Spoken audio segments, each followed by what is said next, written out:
Go inside the Crimson Tide. Tider Insider TV with Rodney Orr and Gary Harris.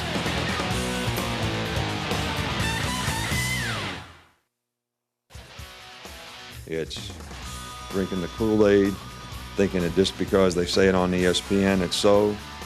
Reading the newspapers all week, just because you beat Florida 31-6, people start talking about you being the best team in the country. We're not the best team in the country. We're not the best team in the country. We had the best team in the country last year, and we proved it. We proved it over 14 games. All right, and this team hadn't proved. Excuse my language. That's how I feel about it. So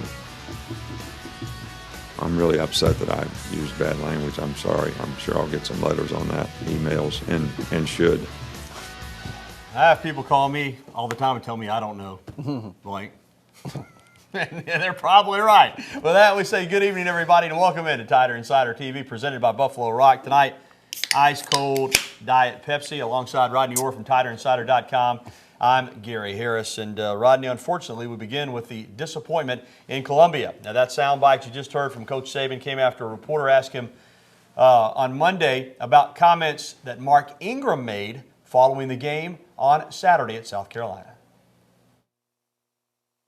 I guess a lot of guys thought that we could just show up and just because we're Alabama that we could win, but that's not the case. So hopefully everybody will take this loss and we'll bounce back strong. All right, Rod, you know better than most that when you're winning, everything's rosy.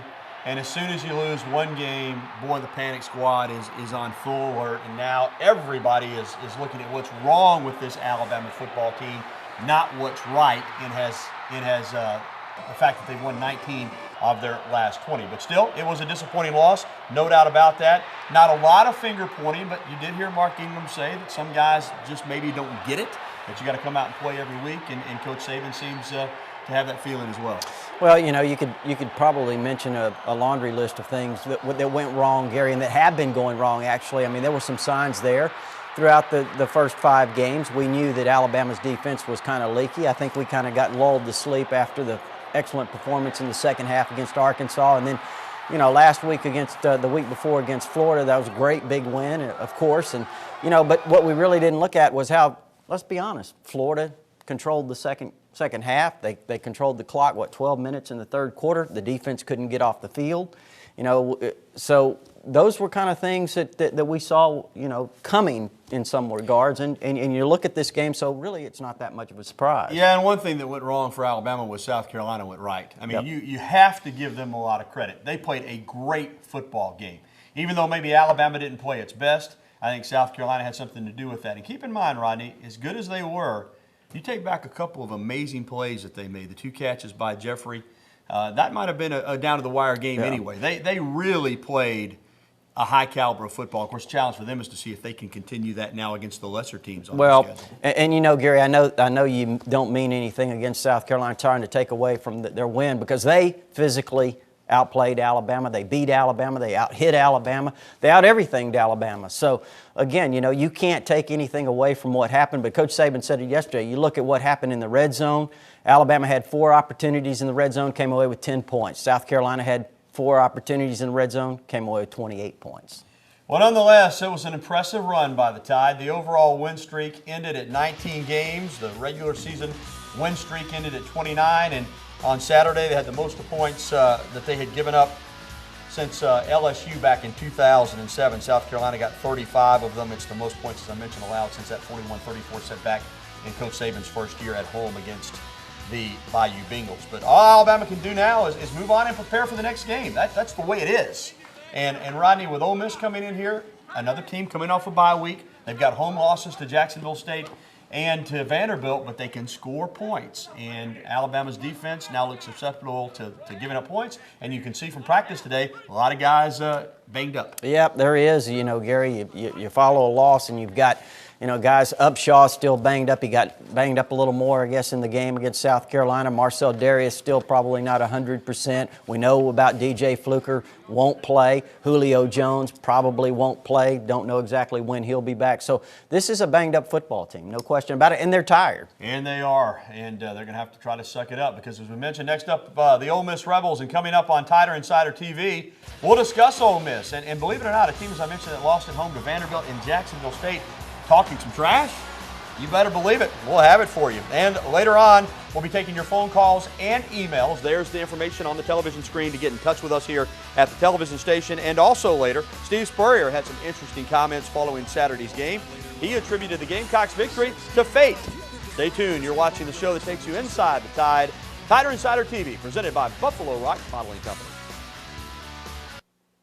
Well, when you're in town Saturday for the homecoming parade and all the festivities and, of course, the game later on that night, try Nuke's 205 University Boulevard East in Tuscaloosa for lunch and or dinner on Saturday. You will love them. I do. They've got those oven-toasted sandwiches, California-style pizzas, hand-tossed salads, terrific soups, everything made on the spot with fresh ingredients. They've got a beer and wine menu, a terrific dessert menu featuring cakes, brownies, and Rice Krispie treats. Call them for your catering needs. Maybe you just want to cater a party for football. 758-2455. Open 7 days a week for lunch and dinner. Nuke's Express Cafe in Tuscaloosa. All righty, you know how it goes. You lose one ball game in the SEC, and now everybody says Alabama's ready to be had. Some Ole Miss players, mainly Jarrell Poe, making some interesting remarks on Monday about the Tide. We've got them for you. This is a direct quote from Jarrell Poe, who took him about 3 years to get into school, but he finally made it, and he's got some strong opinions. We can go out and be the second team to beat them, Poe said. That'll be just as sweet as being the first team to beat them, the almighty Alabama. I really don't know how Alabama would react to Saturday's loss. I think Alabama got exposed. You know what I mean? It showed that they're a one-dimensional team. They can be beaten. We're going to stop the run and put forth an effort. We'll know after Saturday. Coach Nick Saban does an excellent job of having those guys ready every Saturday, so we'll get the same look. But I guess, Rodney, they can be beaten. I haven't seen many teams that can't be beaten. So that's not exactly an earth-shattering statement, but I guess Ole Miss got a little inspired with what they saw from South Carolina, and they believe they can get it done, as they should. Well, and I told you Saturday when we talked about it that all these teams would be out for blood. Now they smell it. It's in the water.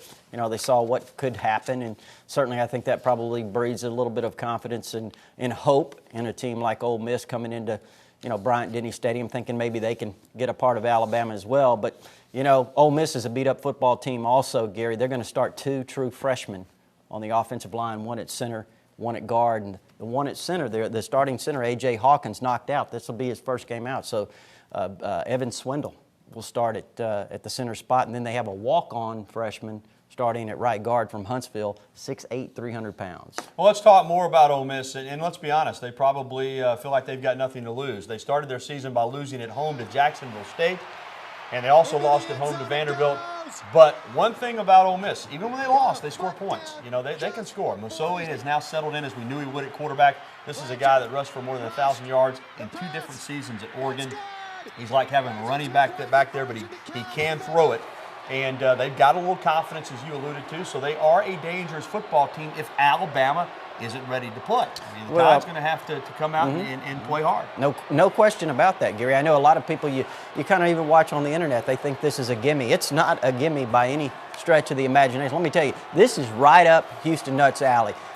The night they lost to Jacksonville State, I said, you know, don't be surprised to see Houston Nutt pull off a big surprise later on in the season because, you know, he's kind of got that history, and he's going to have them ready. They're going to score points. They've got a lot of talent. We've talked about Masoli at quarterback. They've got some good wide receivers. They have a 6'7" wide receiver, Melvin Harris, that's going to cause some matchup problems. Jesse Gandy's a great athlete at the wide receiver spot. Brandon Bolden has come on of late at running back. He's had over 300 yards rushing the last 2 games. Big, strong, physical guy with some speed. So, you know, they're a good football team. You talked about Jarrell Poe. Regardless of what he said, he is an outstanding talent in the interior part of the defensive line. He and Ted Laurent in there are, you know, excellent. Of course, they did lose their top pass rusher, Kentrell Lockett, so he's out for the season. They lost their top safety, Johnny Brown.